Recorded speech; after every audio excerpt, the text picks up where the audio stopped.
must say venture capital is not for everyone. If you have a thriving business and you are happy making a certain amount of linear growth, then you probably should not raise it. Are you curious to know what it takes to secure venture capital? Well, we'll find that out in this third episode of Rad Talks with Radika. Hi, I'm your host Radika Bhatia, founder of Rad Digital Agency, where we specialize in helping D2C brands scale through innovative digital strategies. After an incredible second episode with Dr. Ramon Lamba, who's a business and life coach, I'm beyond excited to introduce my next guest, Mr. Kabir Kochhar. He is an NYU Stern alumnus, a three-time entrepreneur where he founded The Glitch, a leading digital marketing agency that is now acquired by WPP. He's also served as the managing partner at Ant Hill Ventures, where he was handling media and consumer investments. Kabir is now the founder and managing partner of Audacity Venture Capital, where he is supporting media and tech across Asia. Kabir has had significant influence in my career journey, and in this episode, we'll dive on his entrepreneurial journey, his investor experience, and nostalgic moments from the glitch. Hi, Kabir. I'm really thrilled to have you. Thank you, Radhika. Happy to be here in my office. So, Kabir, I would like to first take you back to your NYU days. What was it like studying there, and how that experience has shaped you today? It was an incredibly uh, enriching experience, having gone from living in Delhi most of my life uh, and being relatively sheltered, which you didn't even know, and being exposed to a big city like New York on your own and spending the most formative years from the age of 18 to 25 was a significant growth curve, and I attribute that to me being able to think much larger and growing my ambition levels and really pushing as myself as hard as I can within reason. And it's probably the best decision I ever made. So it was amazing. And being at NYU specifically, you were exposed to people um, who were in the industry. So while a lot of times academic people end up telling you theoretical things and not so practical in real life, real business. So it was a time where I was able to be exposed to people who were working the top jobs at that time, at their peak, and then having time to come in and teach that at NYU, which was maybe a 20-minute cab ride for them. So it was a phenomenal experience there. Yeah. So, post NYU, you worked there as a media planner. What was Yes. that like? Yeah, so in continuation to what I was saying, I was very lucky that in one of the last semesters of my time there at NYU, there was a class where people from the industry, in the media industry, came and spoke. And one person was a digital media planner. And I didn't even know what that meant because we're talking about mid 2000s. And digital media itself was kind of beginning to come into prominence. So I heard what the person came and spoke in at our class, and I really enjoyed that and asked the person, "Can I come in and get a job, or can I know more about your company?" And I started researching like that, and then I had a few interviews, and that's how I went to the digital ecosystem, and it was phenomenal because when I was working, I was working at a company called Cara, which is now a part of Dentsu. And Cara had a digital division called Cara Fusion, which was like kids left to their own devices, do what you want, and there were maybe 30 people there at that time. And the amount of responsibility that you got because nobody else even understood the digital medium at that time.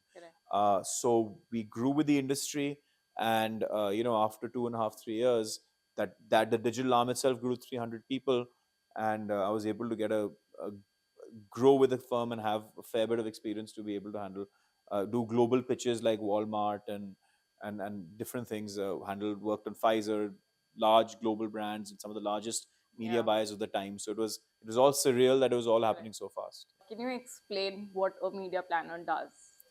Well, that thing that has changed over the many years, but the basics remain the same. A media planner's job is to identify sources to place media for a big brand, for a large brand. So when someone's making an ad, it still needs to be disseminated across all the different media channels. The job of a media planner is to be able to say, okay, let's put X amount of budget on this medium, on television, print, so on, outdoor. In digital specifically, you are saying, okay, within digital, which platforms you put on. And now, as time goes by, obviously, with the short video content platforms, and there's so many more channels to be able to uh, place capital on, and it's a lot of strategy as to what will deliver the maximum reach to the best audience. And obviously now audience segmentation has become so advanced that it's a lot of fun. It's changed from when I was there, but it's still phenomenal how minutely you can reach the Correct. audience that you're looking to reach. So after inciting, days at NYU and then the media planner, what made you return back to India? Yeah, I think it was in those days. It was the days of post India shining. So there was always this urge and need and a patriotism to want to come back and do more in your own country. And I think the opportunity is very much there. Was then, is now, will be there for the next multiple decades if we manage what we're doing well. So it's never a bad time to come back to India, and the sheer opportunities and the ability to build in an environment where you can grow and learn so much, and you can also have an impact on your own country and your society. Really, it appealed to me. And after then, you founded the Glitch, where we met. And what was your vision then? How was your experience? Yeah. Well, I mean, I was a founding partner at the Glitch, and Rohit and Varun. It already existed in Bombay as a small agency, and Rohit being the incredible creative genius that he is, and Varun being a able partner for him, uh, they had a small agency. None of them wanted to come to Delhi and kind Hmm. of expand the presence of it. So I said, okay, let's. I was based in Delhi. I had this media experience. They had Yeah. creative experience.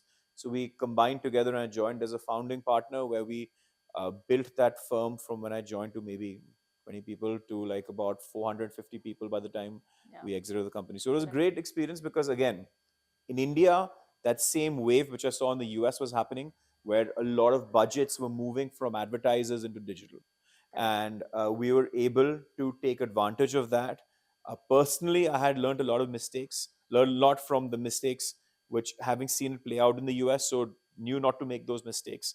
And we grew ourselves into a pretty formidable organization, and it was good to have you there as well. Favorite marketing campaign, all time favorite that we delivered at Glitch? So many campaigns, so many stresses, but it was all worth it at the end of it, right? Truly. One of has so many talk about, but one of them was a very interesting thing we did, which hadn't been done at that time, which was it was for the brand Kurkure, which for people who don't know, it's a snack brand owned by Indian snack brand owned by Lay's, and it was where we ran this train across the north and south and east of west of India, and the idea was to interact with local celebrities, local people there, use the chips, the Indian snacks, to create localized snacks, variations, charts, all that kind of Yeah. stuff, while having local celebrities come and interact, and do all of this while we were shooting in real time. And this is maybe 2015 or Yeah. 2016, so it's not as easy. Uh, Anything like networking, connections, uh, uh, capturing daily rushes and stuff like that. It was phenomenally logistically very challenging thing, but we pulled it off. We would shoot content the next day, we would put it out and do this for like 30 days or so, and it had a phenomenal reach. It had an increase in the uptick of the brand itself, and as digital people, for the first time we really saw the significant difference we were able to make Correct. in the actual sales of the Yeah, and product, that too for a brand like Kurkure. which is a mass market Yes. product. Yeah. What was the moment that you realized that it's time for something bigger and you joined the VC League? I enjoyed working with founders, and I was angel investing from 2011 onwards, and I enjoyed doing that. And even when I was at the Glitch, because we had some of the top consumer brands in India, I would notice and see how long it took for a brand to actually come out.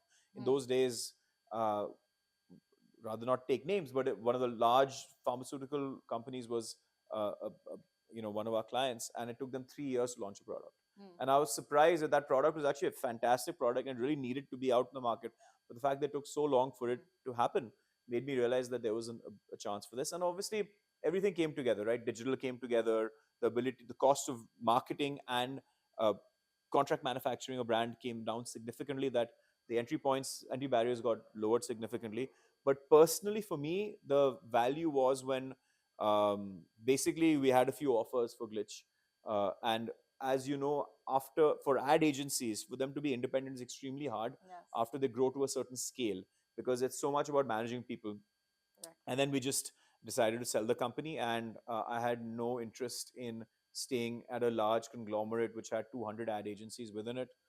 No disrespect to obviously the conglomerate, we, it's a fantastic organization, but it was not for me. And I said I'm ready for the next entrepreneurial journey, but I decided to wait a little bit, and maybe I can answer that in the next question, the VC journey. But yeah. Yeah. So Yeah. coming to that first, can you explain in very simple terms what does a venture capitalist do? A venture capital investor invests money to help a company grow significantly, and is able to help them with some level of strategic insight in terms of both capital raising as well as in business operations. That's at least where we, running a Yeah. sector specific fund, do thrive on. I must say, venture capital is not for everyone. If you have a thriving business and you're happy making a certain amount of linear growth, then you probably should not use venture capital, because if you own 100% of a business, then if you're happy with that, you should not do that. But if you need capital to exponentially grow your business, then that is something which it's always useful. But always remember, even in terms of when you're valuing a business, to be reasonable, because at the end of the day, when your company gets sold, or you hopefully list your company and whatnot, you want to make sure that at every subsequent round of raising capital, you're able to get a good valuation. It's not just about the valuation; it's about real value creation, and it's hard that to understand for a lot of people, because So the mentorship that comes. of course, yeah, Niche is like investing into media tech yeah. startup. So what does that look like? What do you see in a founder? Yeah, you would consider? because my background has been in media most of my life, when I was starting my own fund, I realized that there has to be something uniquely different about what you're doing, and the value you can truly add, and the insights you can get into businesses. The same way, when you look at a founder in a sector, you want to see that they have some understanding of the sector, or having some work there, so you again know what mistakes not to make. The Correct. same way, when you are evaluating companies in the media sector, one is you have to have knowledge of investing and the ability to adequately build a portfolio strategy and deploy capital the right way, but you also need to know about the business which you're investing in. And for us, that's important. For media tech founders, we invest across stages, early and growth stages. Early stage, it's much more about the personality, the psychographics of the founder, because you know when someone starts a company, एक या दो बारी, if I can see in Hindi, the business will pivot. There will be some tweaks, either a hard pivot, which means it'll be doing something completely different than what they're doing, or they'll be doing a little bit different than what they've been doing in the past. But that will happen. And if a founder cannot handle the pressure to be able to do that, then it is not for him or for her, right? So the quality of the founder is very important. The second thing I would say, obviously the market size and the business and all, Correct. but in the business, an adjacency, like I said, if the pivot happens, the business should be able to grow into another adjacent area, which is also a huge growth area for that company to be successful. And finally, the most important thing is timing of the business. The actual timing. Is it the right time for this business to succeed right now? If you want to do a quick commerce company, it might be too late right now. But it might have been the absolute ideal time a year and a half ago, when people had knocked down the industry, right?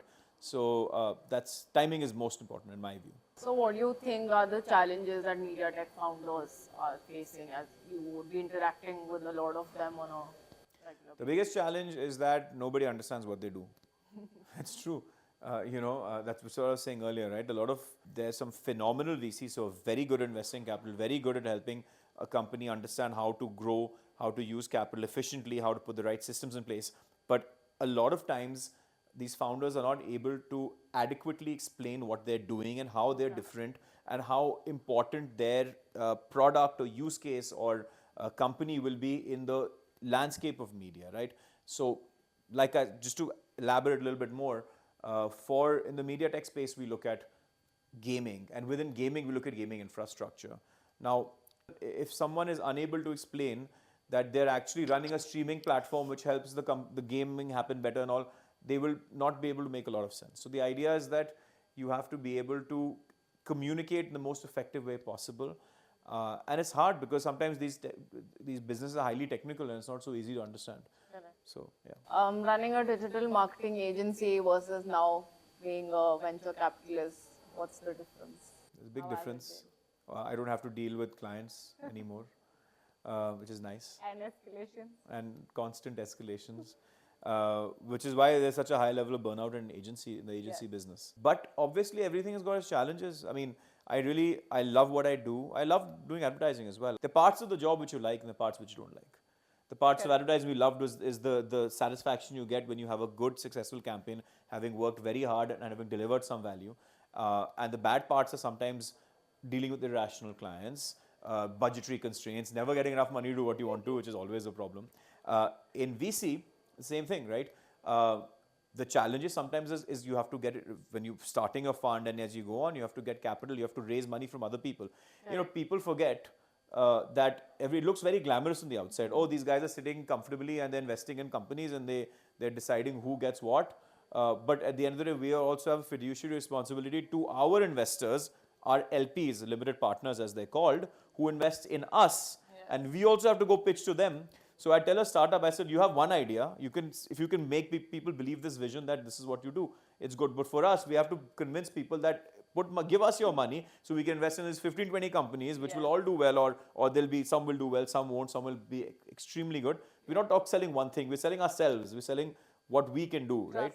So that's, but everything is good. I mean, the working with founders is the most rewarding thing because you are meeting incredibly people who are so strongly motivated, and they're all so much smarter than you are. So it's nice to always be on your toes.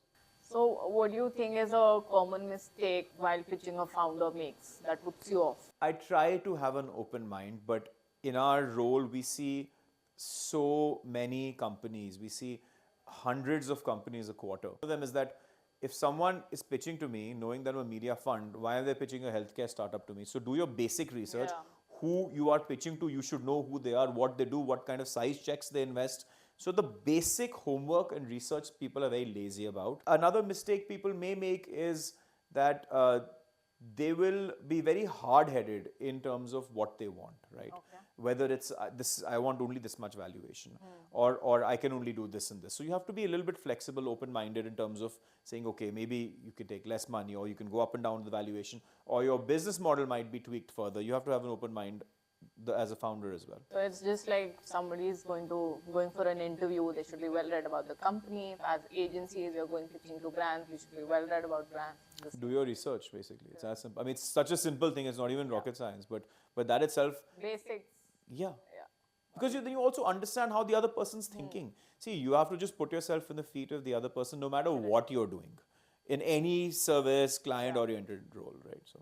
What is that one company you invested in and you're really proud of?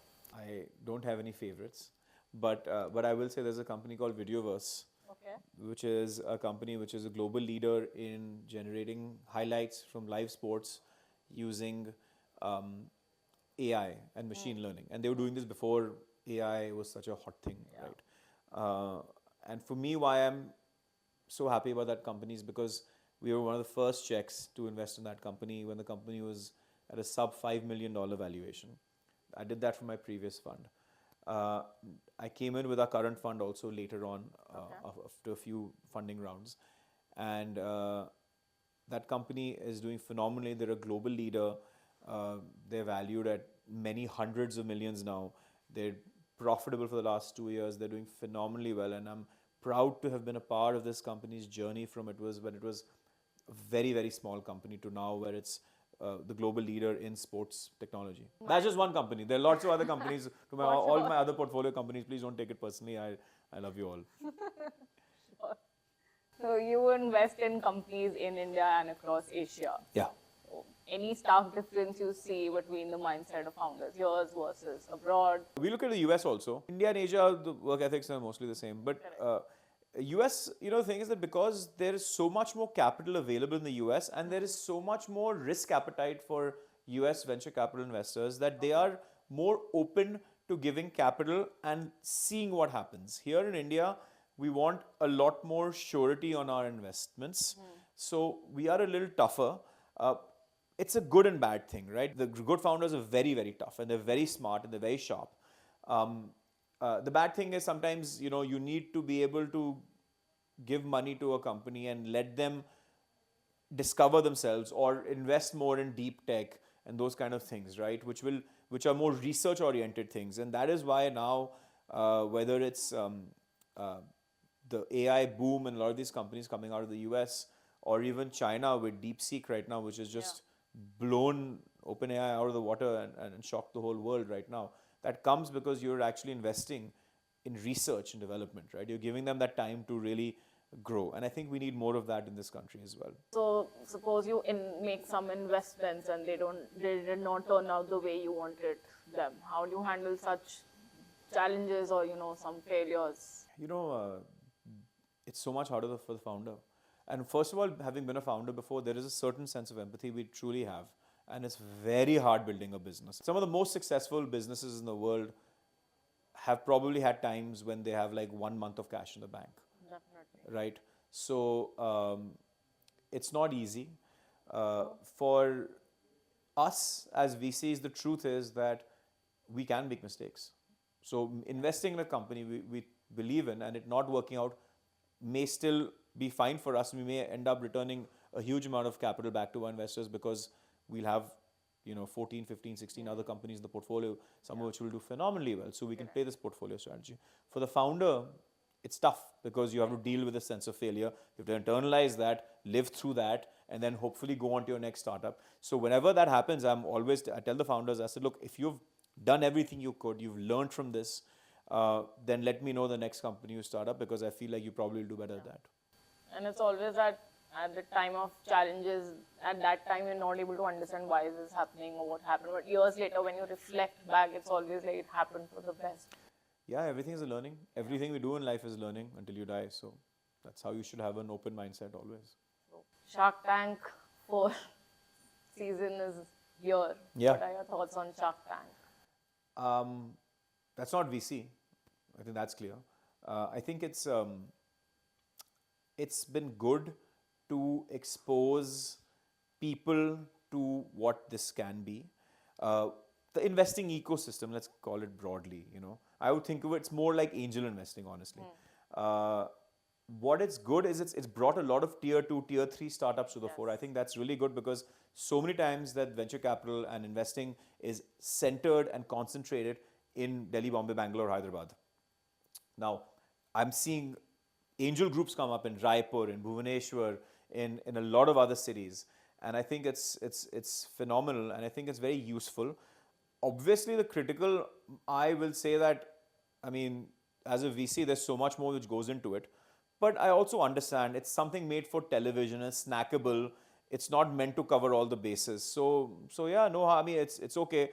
Don't love it, but it's entertainment. That's how I think about it. So it's good. And if it gives people the exposure and it widens the interest in startups, then I'm all for it. But let's not project an image where it's that simplistic in how things are done. Or is that the only way for founders to seek investment? Not at all. That's a great. In fact, I would think Shark Tank is more a marketing platform for founders. Okay. Even if you don't raise money from them, the fact that if you can go there, show that you're smart, show that you have something which is of value, I think it's phenomenal. I think it's a great marketing platform. Other avenues are, first of all, friends and family. अपने छोटे circle में शुरू करो. At least they're forgiving, they're friends and family, right? Yeah. Then you go to angel networks. Okay. Then you go to accelerators, accelerators are companies which claim to help you grow and scale up. Not all of them do it. Some of them are good, and see how that grows. And then you go to early stage investors. And as your company is growing, as you're showing product market fit, which is to say that there is a business which you're doing which is making certain revenues, and you found your fit of how this can become a much larger business, then you go to venture capital investors and so on and so forth. So there are, of course, entrepreneurs who come to Shark Tank, they don't secure a deal, even then they do well. What do you have to say about That's what I said. I mean, it's great.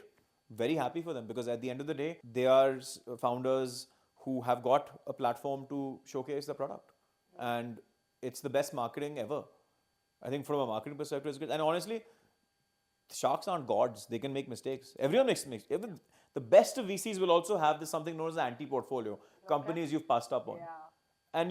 And it's, I mean, no regrets, but you should be able to remember and think, okay, what made me not invest in that? And what can I learn from that? And what did I overlook? Did I overlook that the founder had such strong determination and grit that he or she could have done a fantastic job? So the point is that, yeah, long answer, but yeah, I think it's a great marketing platform. So now coming to India's creator economy, it's supposed to, reach, I think, $470 billion or something. It's something I recently read. Oh, it's like booming. Where do you see the future heading? First of all, in terms of getting people gainful employment, getting them to make money for themselves, it's another way of earning a living. And for whoever it can work, it's a very balanced way of living life, where you can live life on your own terms and your own hours. Of course, everything, as you know, on your own hours also means that you'll get calls also at all hours a day when you're an entrepreneur, right? But yes, the creator economy has opened up a lot of avenues for people to pursue their passions and make money in it, and do it part time, possibly when they're still doing a full time 9 to 5 job, right? So it's a lot of emotional satisfaction also that it builds in and leads to overall happy people. But again, having said that, it's not easy. For all the successes you see, it's always that long tailed, I think it's called the Pareto principle, where it's the 80-20 rule, where 20% of the set of people who are doing in the creator economies are making money, and the 80% are not. In fact, it's almost 99-1 in terms of ones who will truly succeed and become huge, like Ranveer Alabadia versus like other folks, right? So there's a long tail always, and people will continue doing that. So I think the only thing there is that pursue things which you're passionate about. You can drag yourself out of bed and still be happy doing that on days when you're not feeling good, because there are always days when people don't feel good, right? Correct. So yeah, so that's, but yeah, as an industry, it's phenomenal. I think in terms of the enablers for creators to do a better job as well, there are a lot of good technologies out there which are emerging now. And also, what the question we always ask ourselves is, what's next? What's next after the Instagram stories, TikTok? How else are people going to consume content? How are they going to talk to each other? How are they going to share memes? How is that going to happen? Is it through a Roblox type gamified environment? Is it through a AR, VR meets a chat kind of arena meets a gaming environment? How does that evolve? No one knows the answer, but we're always looking for companies in that space to see, because I think that I really truly believe that the next big social media company can come out of India if we really listen and put our ears to the ground and see what people are thinking. Instagram coming up with some AI, more additional advanced AI features. So that's going to be like... Yeah, great. I just hope that, when you meet them online, you meet them in person, you actually recognize them. Nowadays with some of these AI filters and all, you can't recognize people also. Maybe the Botox industry will come down then because of that. Let's see. For brands, they often get stuck to investing in influencers versus now a lot of user-generated content as, seeing the light of the day. Yeah. So what advice would you give to brands? Nice to be asked a marketing question after so long. I think a brand needs to know who they're appealing to, what their media plan is. If you're a Cadbury's and you are advertising before Diwali, then obviously you'll use the mass media channels. Of course, you'll use awareness-based ads and so on and so forth. But if you want some level of engagements, it's the age-old story. Find people who connect with the brand and be able to monetize that better versus having inauthentic people. It's all about authenticity. It's always been all about authenticity. And what it means to be authentic and what you do, it just doesn't really change, but the mediums keep changing. Correct. So find your true loyal customers and tell those stories in the most efficient way possible. And at the end of the day, everything else is just a medium to reach people. True. Yeah. Coming back to the question, what's the craziest pitch you've ever got? So I used to invest in consumer brands also, as I was saying. Once I saw this consumer brand, there was a craze of these gummies, gummies for your hair, gummies for your health, gummies for your nails, blah, blah, blah, blah. And once there was a startup and I said, okay, what are these gummies? They're fish oil gummies for your whatever fish oil is good, whatever, omega-3 or something. I said, cool. And then I had one and it was the most disgusting thing because it tasted like fish oil. And I was thinking, during the product formulation, did you not try to eat one of these and think that there's a reason they come in those capsules so you can, drink it with water. You're not supposed to chew through that stuff. So I was just shocked at the level of Audacity. that's audacity being used in a bad way, but yeah, the audacity of someone to actually come up with that idea and like have these like beautiful packaging, beautiful products, and I was just shocked. I could not get over that. There are many other companies which we've seen. Sometimes being a founder, it's a balance between being delusional and being practical, and you need to have the delusion because Yeah. when you start a company, most people tell you not to start it. So you Yeah. have to fight that off and go with your delusional head, but you also know when to come back to reality and be like, okay, this is it's time to like Yeah. really put my head down and focus on this. So yeah, Another marketing question. yes, What are your thoughts on performance marketing? And for a brand that hasn't ever invested in performance marketing, was a very fearful, because it's like an investment that definitely yields result, but they have this hitch. yeah. Again, it depends on what purpose you're trying to achieve. If you're a DTC brand trying to sell a product, yes, performance marketing is absolutely essential for you to do, but also know the most basic principles of what it is what's your CAC, what's your LTV, which is CAC is cost of acquisition of customer, LTV is lifetime Lifetime value of the value. customer, and how much money can you afford to spend on marketing to be able to uh, churn a positive unit economic story, if not now, if later. Maybe you have a product you think is once people start using it, they'll be so loyal to it Yes. that they'll use it every month for the next 24 months. True. Great, then you can spend a little bit more money. But if you're selling, say, a mattress, then while your margin on that product is a little bit high, so you can spend a little bit more money at the moment, but your repeat rate is going to be challenging. So how do you balance that out, right? So it's about understanding and practically thinking about how much you can really afford to push it out there, and then also trying to find underutilized channels where there is an affinity of your consumer to be able to uh, uh, monetize them better. Your three best learnings as an entrepreneur. Learning from mistakes is, we'll always remember that, right? Because when you fail and you learn from that, then you know what you have done wrong. When you have succeeded, anything could have happened, luck could have happened. Of course, luck happens to people only in the show up, but any one of many things could have happened for you to be successful. Another learning as an entrepreneur is just not to give up, be stubborn, be at it all the time, and just push. It's not for the faint-hearted or entrepreneurship. It is not. And all this debate about whether you work 60 hours or 70 hours or 80 hours or 100 hours, it doesn't matter, because you have to be obsessed with the brand, but then you won't even think about hours. And I mean, I love what I do, and I'm sure I maybe work 50 hours, but I'm also thinking about stuff when I'm in the shower. I'm at night. I'm thinking about something else, and it's not work to me because I'm enjoying it. Whether I'm reading a research report or I'm reading something about a new technology which has come out, or if I'm interacting with people at some startup events, that's not work to me. That's I enjoy that. So that alignment of passion and work has to happen, and that's the other major learning, right? That if that passion and work alignment is not there, in the toughest of moments when you're just down and out, you won't be able to carry on. And if you love what you do, then you will. Just going back to our nostalgia glitch days, anything you miss from that time? I Of miss course, apart from the people. Of course, but it's the people. It really is. It's only the people. Yeah. I miss the people the most. Having to manage, 100+ people, most of whom you have personally recruited, you work closely with, you have a vested interest in their success and growth, is what I miss. And also, I miss all these like things we should celebrate. Celebrating Onam, celebrating Baisakhi, everything.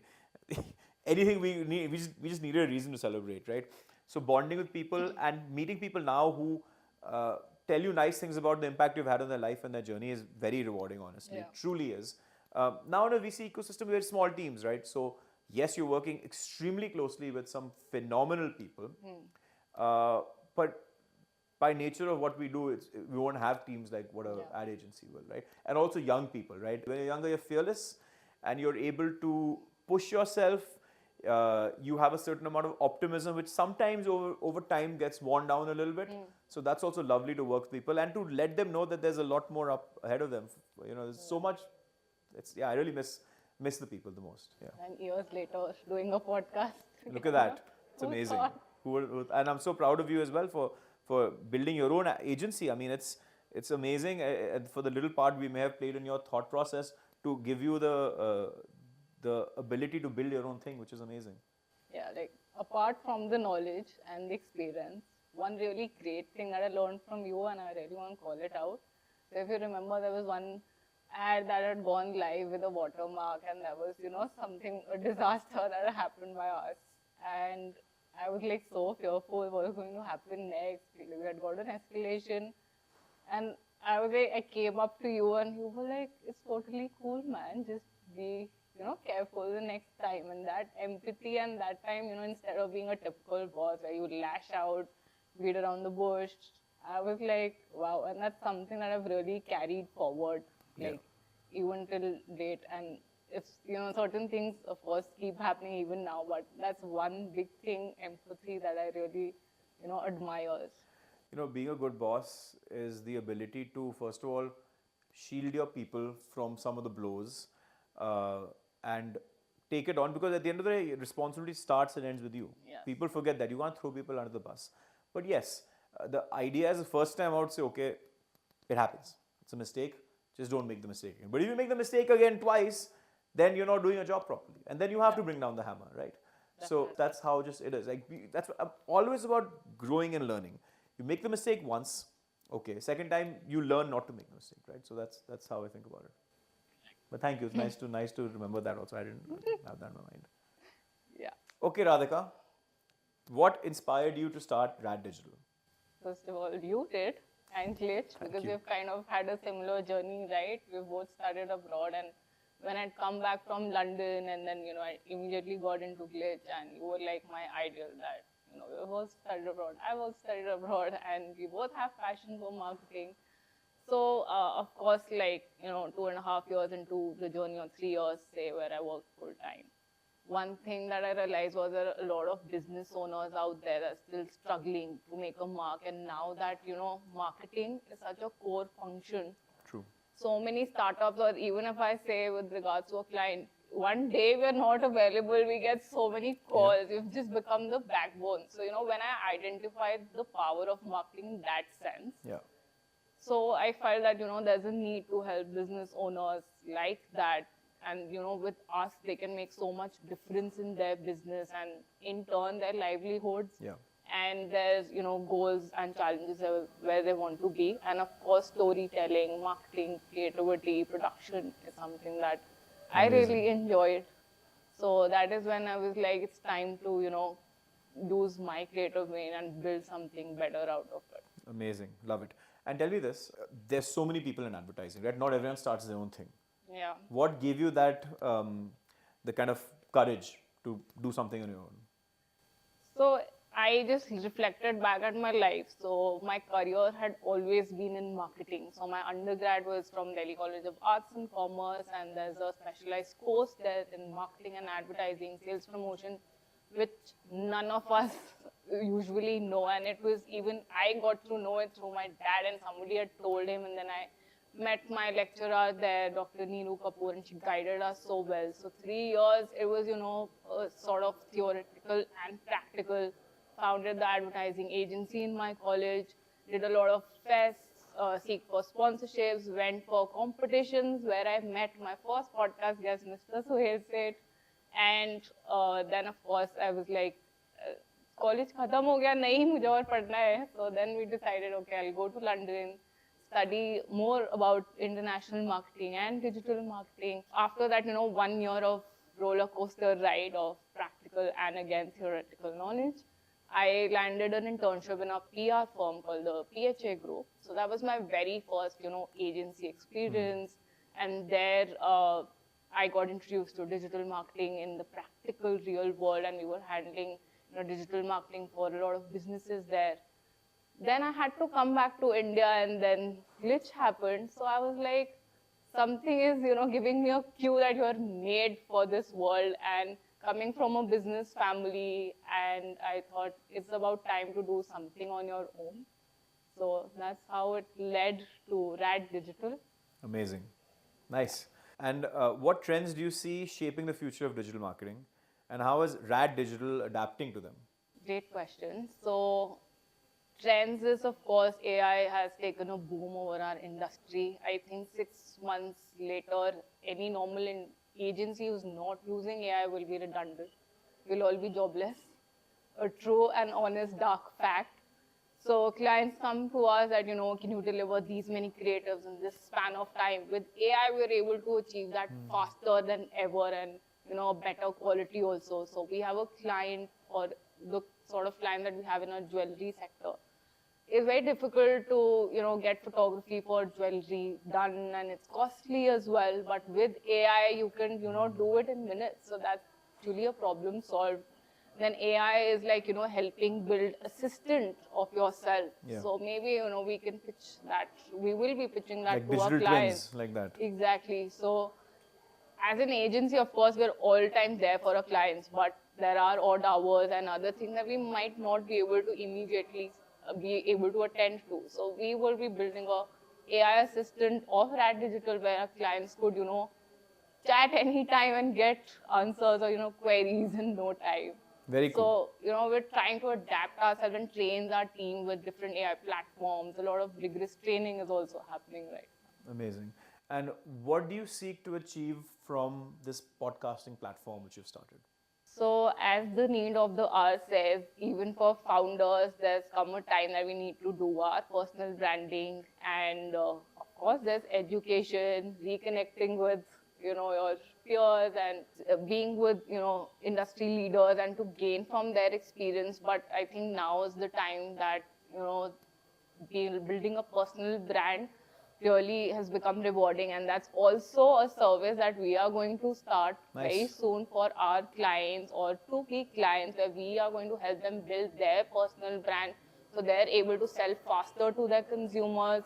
They're seen on podcasts, so it's just become easier for them. And although it's challenging to going to be asked founders to shed out time for this, like we were discussing for you as well. So, but no, definitely is going to increase our knowledge, and जो दिखता है वो बिकता है. Yeah. तो जितना दिखेंगे उतना बिकेंगे. I think what for you also, the next challenge within this thing you'll have to solve for is reach. So of course, while your platform will grow, for a lot of when you're offering it as a service, podcasting and brand building, that'll be something you'll have to see. How do you make sure that they get the right kind of reach in the audiences that they want to get out to also? True. But I also believe that, on a more deeper level, teaching someone or learning something, researching something to do these podcasts is the best learning. Because now the facts which you remembered and the kind of discussions you've had. And thank you for this. For me also, I think it was a great learning, because I usually try to shy away mostly from podcasts, because at the end of the day, if you do them too often, you're just saying the same stuff over and over again. No one wants to hear that. So it's nice to have chatted with you, especially that we've known each other for so long, and thank you for pushing me over the many months to get this. And I'll keep pushing you, don't forget. But yeah, thanks. It's been a great discussion. Yeah. So thank you so much, and means a lot, and hope to do another round super soon. Absolutely. Whenever you need anything, I'm here. Definitely. Thank you.